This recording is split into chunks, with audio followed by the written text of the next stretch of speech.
Join me as I deliver a lecture at University Medical School covering my mind-gut immunity approach for solving inflammation. I teach some practical points on how to achieve results fast using the Phytonutrient Diet. It's a longer talk, but you won't want to miss this. I'd like to thank the students and faculty here at University for allowing me to talk on the Phyto Diet and phytonutrition in general in the context of cross-cultural health challenges. Earlier today, I was on the campus and just visiting with some friends and colleagues in the Department of Surgery, and some of them were commenting like, why are you giving a talk on nutrition? And I know that not every sickness can be solved with a scalpel. Even before I became a doctor, before I was a surgeon, I was a patient. Years ago when I was in college, I got really sick, and it happened right out of the blue. It started with allergies at first, then it was troubled digestion and fatigue. And then in a couple months, I had hair loss, migraines, abdominal bloating, brain fog. And some days it was just so bad that I couldn't barely get out of bed, so bad. And at the time, I had access to the best doctors. I was enrolled in medical school. So, these people taking care of me were my professors, right? These guys were at the top of their field. And unfortunately, even though I underwent their diagnostic tests, tried their medications, their special diets, nothing seemed to work. And my immune inflammation and digestive dysfunction just went unchecked for a number of years. The frustrating thing was this happened to me when I was a young adult, when I was supposed to be healthy, right? I mean, nobody really gets sick at that time in their life, but it happened to me. And despite having all of these connections with doctors and medical professionals, I was still suffering. So this was my first experience in medicine, not as a doctor, not as a surgeon, but as a patient struggling with immune inflammation. And I remembered what all patients experience at some point in their illness, and that was a feeling of fear and frustration due to the lack of answers and the lack of progress. But I did discover some things through that process. I discovered I had elevated liver enzymes. I had high levels of eosinophils in my blood, which are a type of white blood cell, which are prevalent in allergies. And I even had autoantibodies, which it could be a sign of autoimmune disease. And on my colonoscopy, I had evidence of colitis, which is intestinal inflammation. So the very interesting thing is when I went for my colonoscopy, they have you fast for 24 hours. You can't eat for 24 hours. And then they make you do a bowel prep, which basically clears out your intestine. That was the best I felt in a very long time. And I felt good for about a week, several days after that. But then as soon as I began eating again and I started to see things just got worse and worse, and I still had the symptoms to begin with. But that got me thinking, right, that maybe I needed to focus my energy and attention on gut health. So I began reading some research papers on gut health, the intestinal microbiome, and the very strong relationship between the mind, the gut, and the immune system.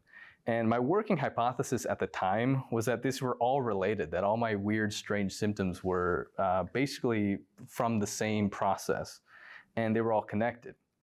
The gastrointestinal system is home to 70 to 80% of the body's immune system.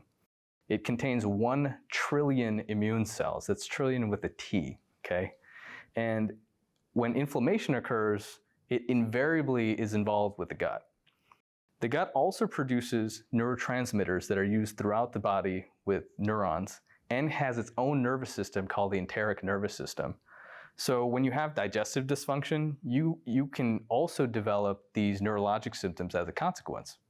So this concept of mind-gut immunity became central in my health, and it formed the foundation of my understanding of inflammatory disease, which is what I use even today to treat my patients.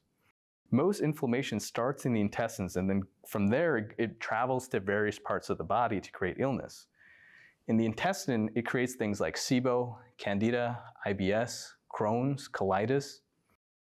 It can even affect your mood. You can get anxiety and depression, low energy, chronic fatigue with lupus. You can get skin manifestations with like eczema, psoriasis. Your joints can hurt, like in rheumatoid arthritis.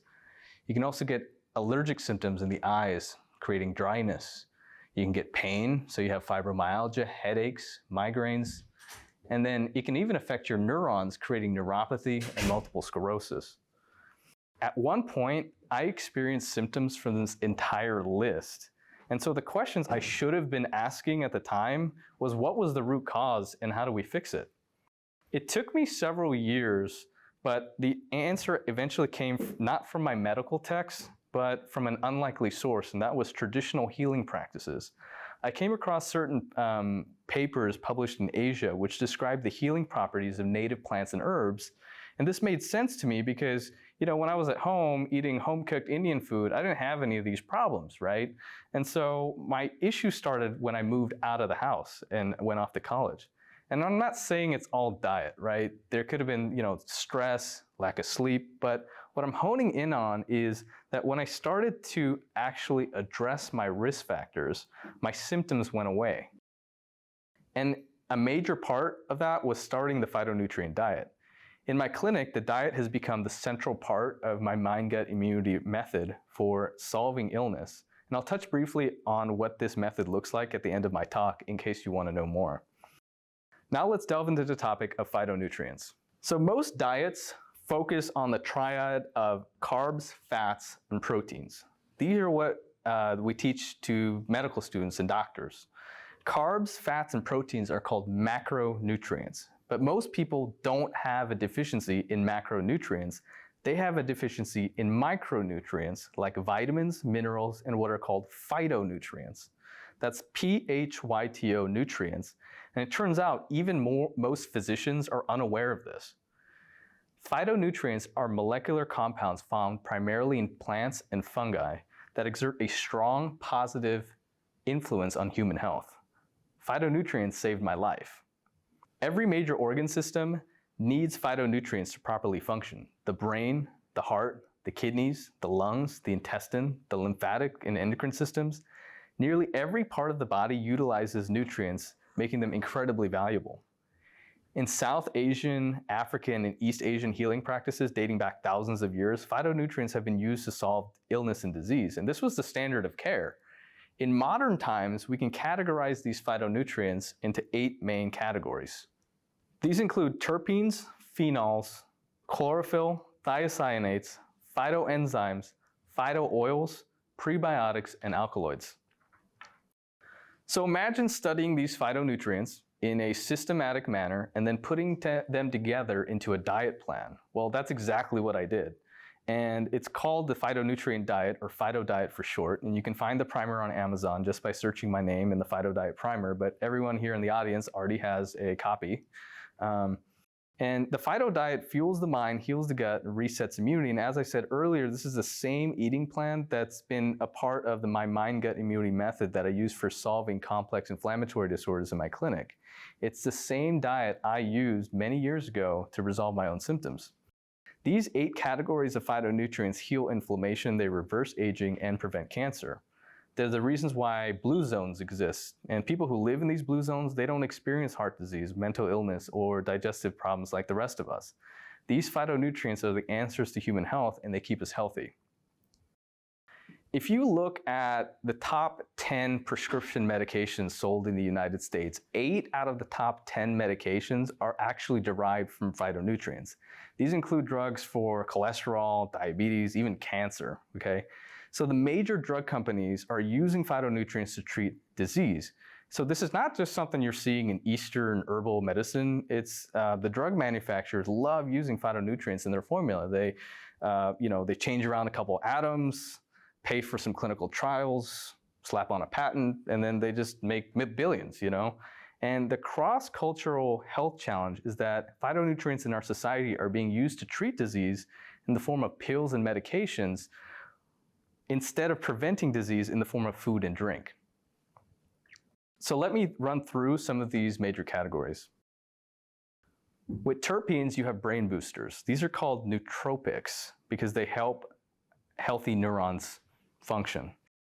As you know, the brain and spinal cord are made up of a bunch of neurons as part of the central nervous system, but the gut also has millions of neurons as part of the enteric nervous system. So terpenes also help with digestion. You have monoterpenes, diterpenes, tetraterpenes, and tetraterpenes are well known because they include things like carotene, lycopene, zeaxanthine. You might recognize some of these names because they're found in carrots and other root vegetables, and they support eyesight and vision health. But from a marketing standpoint, the phytonutrient class of terpenes, they became super popular during the marijuana legalization process because cannabis has a lot of terpenes in it. And they also have a lot of endocannabinoid. And the effects of these terpenes on the brain were called the entourage effect because they work in combination with CBD and THC. But you may be surprised to know terpenes are found in a variety of plants and herbs such as mint, mushrooms, citrus, which actually have more.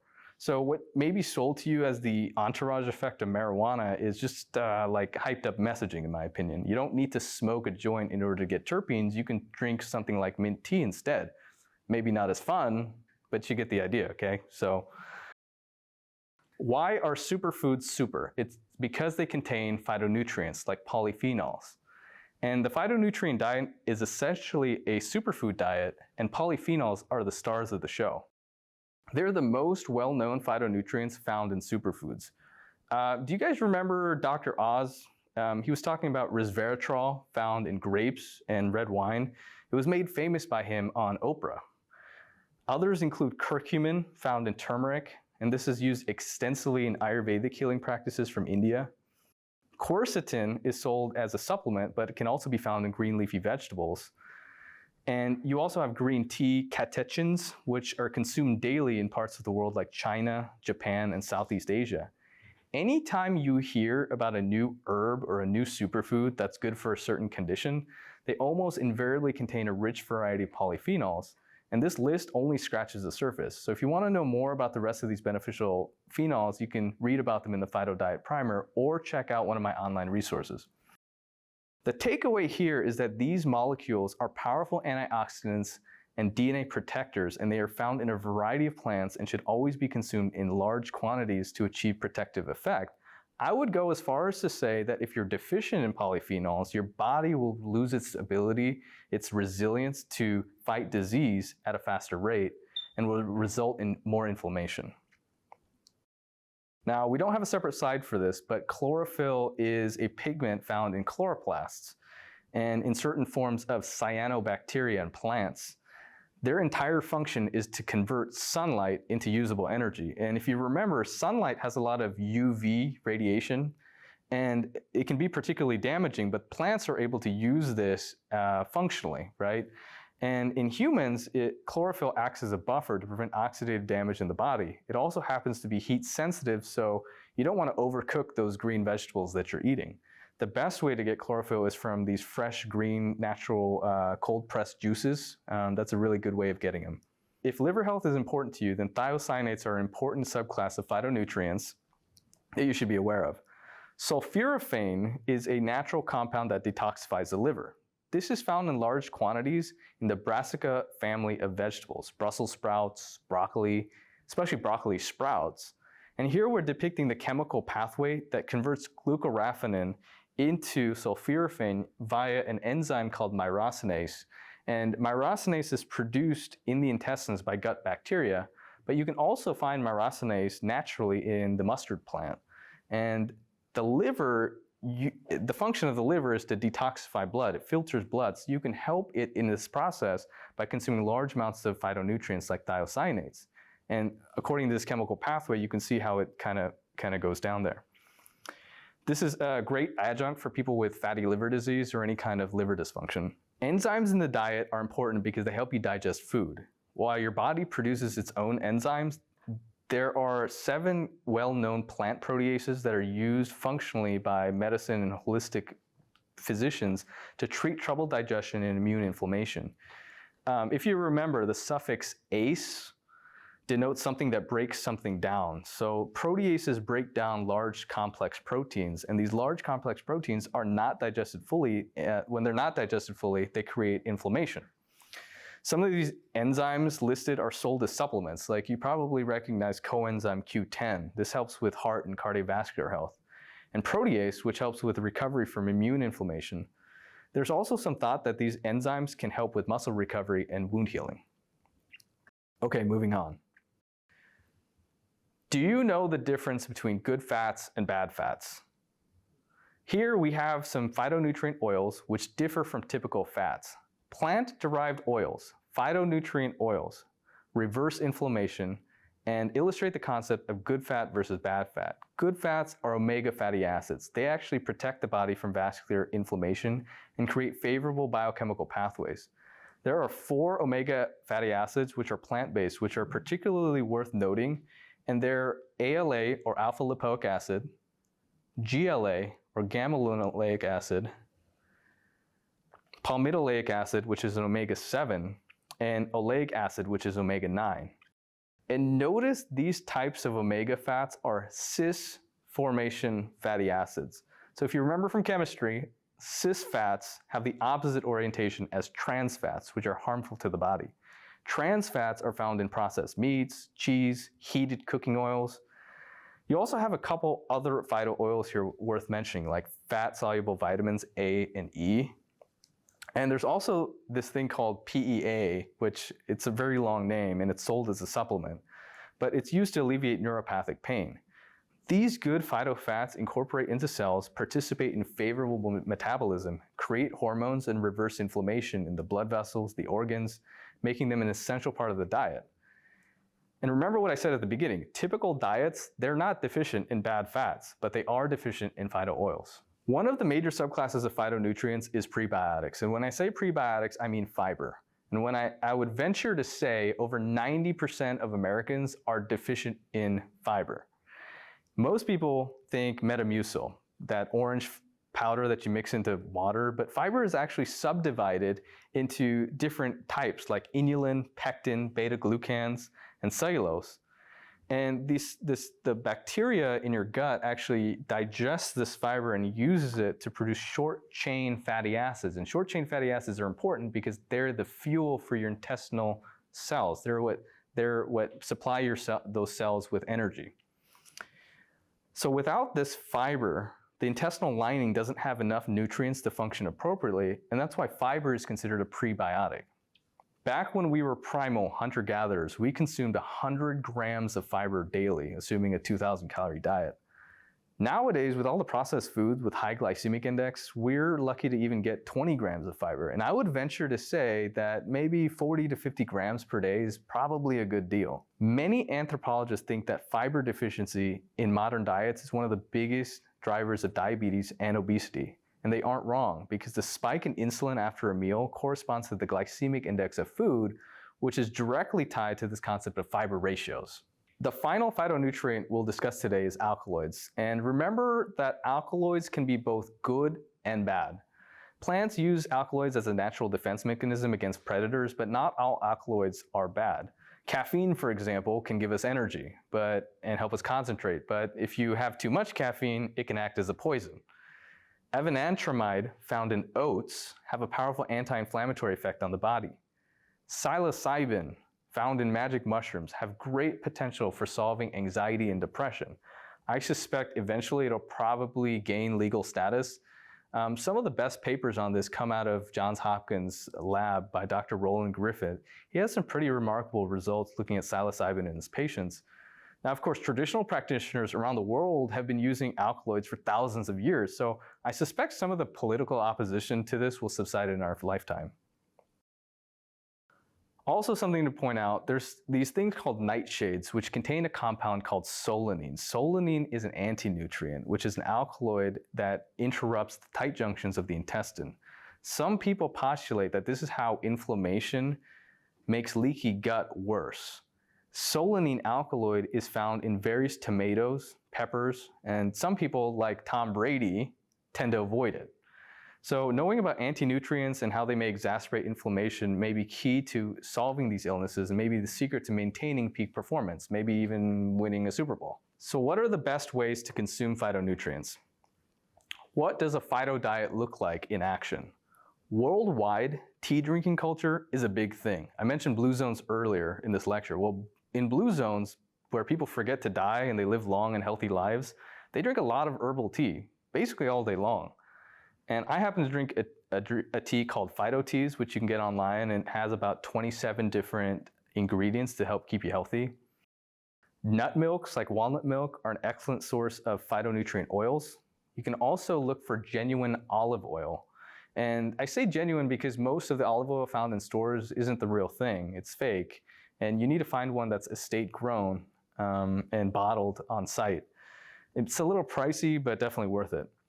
Salads are great, bowls are great, soups and stews are great.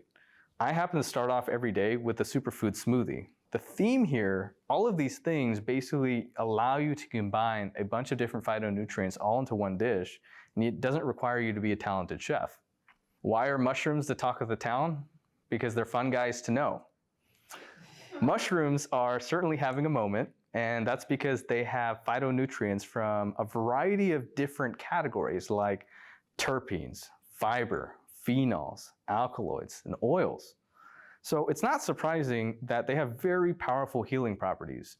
They're used extensively in traditional Chinese medicine and include names like turkey tail, lion's mane, chaga, reishi. People have written entire books about mushrooms and their extensive health benefits. So if there's a way to incorporate these into your diet, then do it. I was fortunate enough to learn nutrition lessons very early on, and they've guided my practice of medicine and surgery since that time. Even while working at some of the top medical centers and research universities during my academic career, I always return to these core concepts when treating my patients.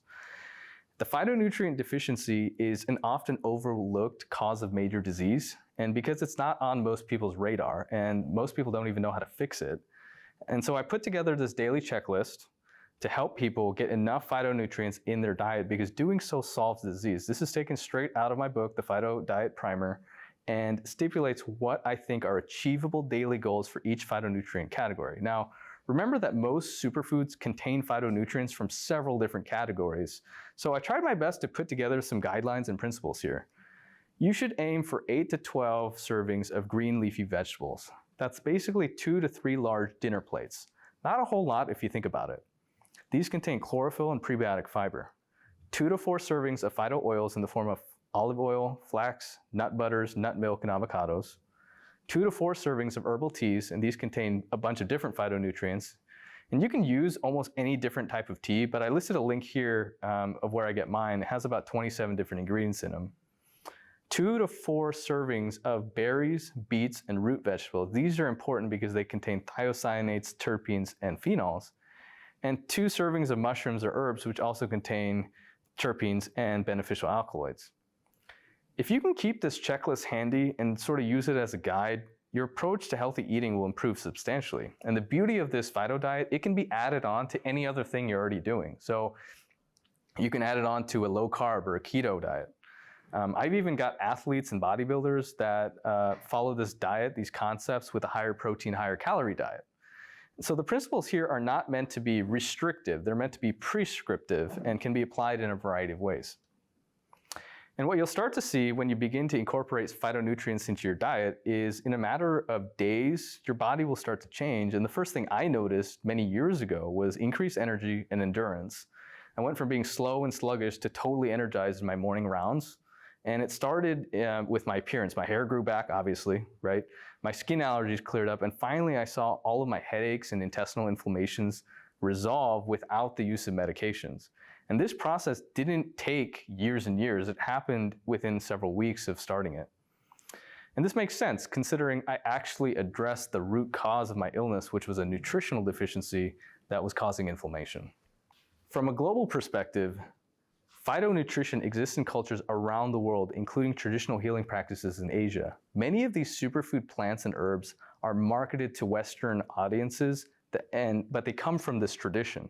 In East Asia and traditional Chinese medicine, they use ginseng, ginger, shishanda berries, ginkgo biloba, green tea. In South Asia and Indian Ayurveda, they use ashwagandha, turmeric, anise, cumin, boswellia, gotukola, almaberry, and brahmi. In Africa, they have a very famous tree called the baobab tree. They also have rooibos, honeybrush, periwinkle, devil's claw. In the Mediterranean, which is probably a little bit more familiar to us, we have things like mint, rosemary, oregano, thyme, basil, fenugreek, chicory. And in other parts of Europe, they have hops, lavender, chamomile, arnica, pine, calendula, birch, yarrow, nettle, and lemon balm. And if you look at the Americas, if you look specifically at Native American healing practices, you have green thread herb, golden seal, echinacea, juniper, black cohosh, evening primrose, saw palmetto, grapeseed, cranberry, pau de arco, and St. John's wort. These are all healing plants and herbs, and the healing properties come from phytonutrients, which have been used for generations of humans to treat disease, even before pharmaceuticals or encapsulated supplements.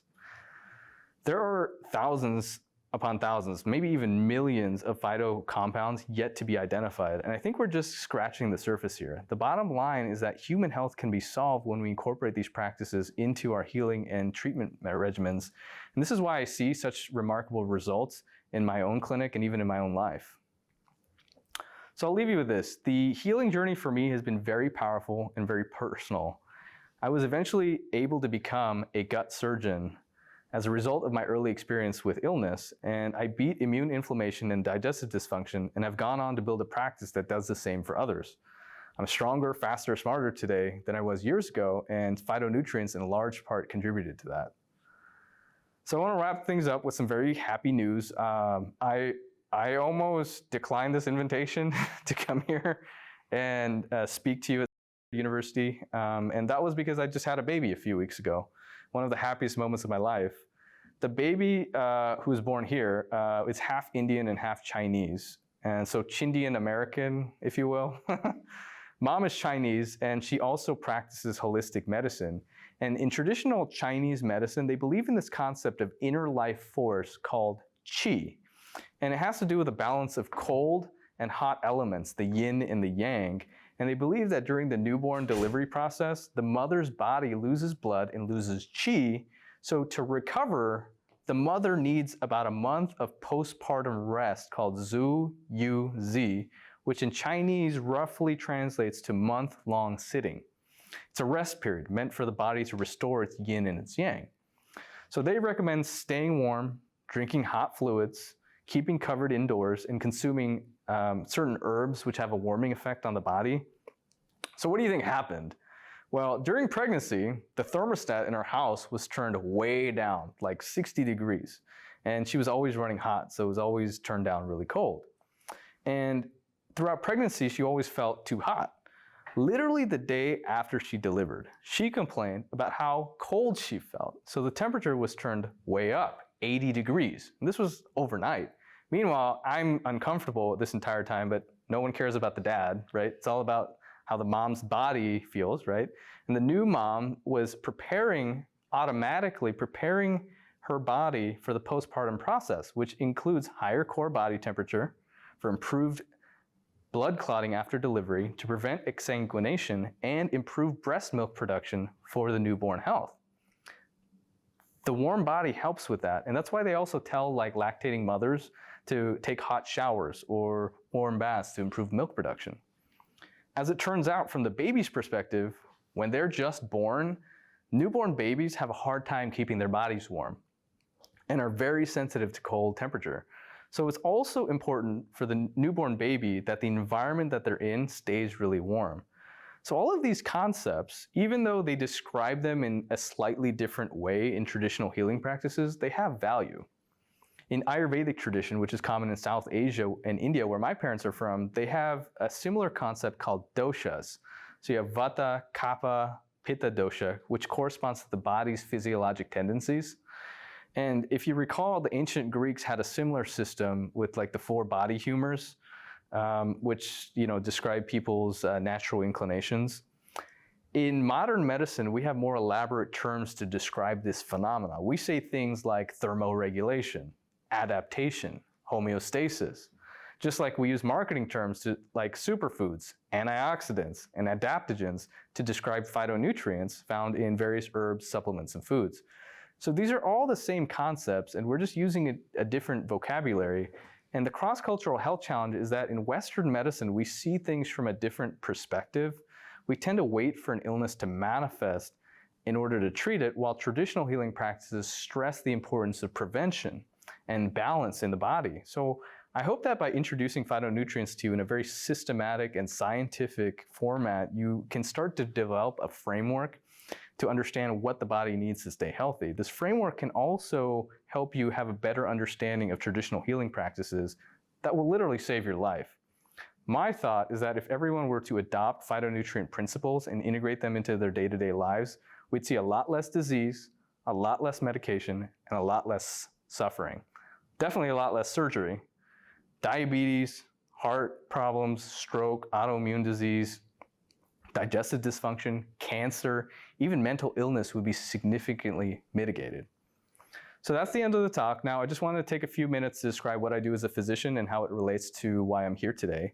In my practice, I see people with complex inflammatory disorders, and this list can include conditions like Crohn's, Colitis, IBS, Candida, SIBO, rheumatoid arthritis, Sjrogrens, Lupus, fatty liver, psoriasis, eczema, migraine, multiple sclerosis, and thyroid dysfunction. These conditions are often suboptimally treated in traditional medical settings, meaning people will go from doctor to doctor year after year and not see any results, or they'll be placed on lifelong medication without like a thoughtful game plan. So these folks, sometimes with autoimmune disease or digestive dysfunction, we do a very in-depth root cause analysis, and this is a deep dive. This is not like your typical 15-minute doctor's visit. We do an entire medical history. I have a team of subspecialists that reviews every single case, and some patients come back with stacks of medical records, and I look through every single page painstakingly to make sure nothing was missed. Because I want to know what was done and what hasn't been looked at. So after doing this painstaking inventory, we create a custom game plan for each patient, and this process yields remarkable results. And I have success story after success story of people seeing 50, 80, 100% resolution of their symptoms within several weeks. And they keep this going because even in the most severe cases, right? Like when they come to see me, they've already seen a bunch of other specialists. Like by the time they come and see me, it's like this most severe cases is what I see, right? So if I'm able to get these guys better, there's something to all of this, really. So I keep this regimen going, and their bodies basically revert back to their natural, healthy, beautiful states. And for a surgeon, I know that's sort of bad for business, but it's also remarkable to see such a significant transformation in people in such a short period of time. Even my patients can't believe it. Like they tell their family members, their friends, and they end up coming to me and seeing me in my clinic and joining the clinic. And the reason this is all possible is that our clinic values patients as individuals. It devotes the time and expertise needed to solve complex problems. You won't get a Band-Aid to temporarily fix. And the clinic is called the Mind-Gut Immunity Clinic. And you can find it by searching mgiclinic.com. If you happen to be in California or close to Nevada, like Las Vegas, you can visit me in person. And if you're from out of state, we work with your existing physicians to try to help you get better. It's a model of care that's innovative and effective, and most of our members stick with us even after they get better to ensure that all of their medical needs get met. So I certainly invite you all to check it out, mgiclinic.com. There's even courses on there on phytonutrition, gut health, and this is just to increase your knowledge of these topics. And it's all like fascinating, groundbreaking stuff. And I obviously also have a book out, and you've all received copies, and it goes even more in depth about these phytonutrition principles. By the way, all the slides here come from that book. It's called the Phyto Diet Primer, and I mentioned earlier you should all have a copy in your inbox, but you can also pick it up on Amazon. Finally, I invite anyone here, any faculty, students at university, to contact me directly if you're interested in working on any additional collaborations, because I have a lot of ongoing projects in this area, which may be of interest to you all. Okay, now I'll open up the floor to questions.